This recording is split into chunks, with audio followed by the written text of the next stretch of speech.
iUnited Taxi Association inike urhulumente iveki ezimbini ukuba aphendule kwizinyanzeliso zelicandelo zokunyusa ixabiso lokukhwela iteksi. Lombutho uthi uye wanyanzeleka ukuba ufikelele kwesi sigqibo sokunyusa amaxabiso okukhwela ngenxa yokuthi igqolo kokunyuka kwamaxabiso amafutha kweli. We found ourselves forced to increase fares by at least 10 rand per fare or per travelling fare.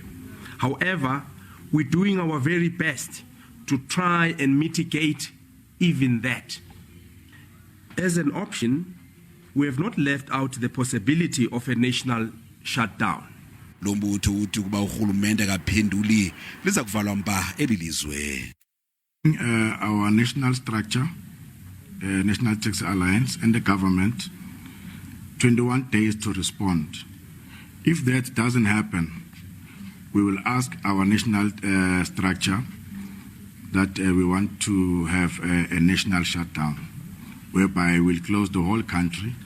No bus will move, no aeroplanes will move, no lift transport, nothing at all, so that the government can hear, because we know that our government only hears if people are on the street. Kusenjalo Lombutho uthi awuxolanga indlela enikezelwa ngayo inkxaso-mali ye-COVID-19 kwelicandelo. Government is actually dragging its feet. It's coming with all sorts of nonsensical, ways of trying to, avoid paying everybody within the taxi industry, and only a secluded few who have operating licenses will be actually paid. And with the cut-off date being March 26 last year. But the problem of licenses, really, truly speaking, whose problem is it?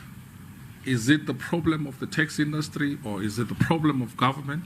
Because there is no way that a taxi operator can cast a magic spell and create a license. Kona nangona kunjalo Lombutho uthi uyathemba ukuba ingxoxo norhulumente neziqhubayo ngoku nombutho wonotaxi ka-zwelonke, iNational Taxi Alliance, ziza kuza nesisombululo.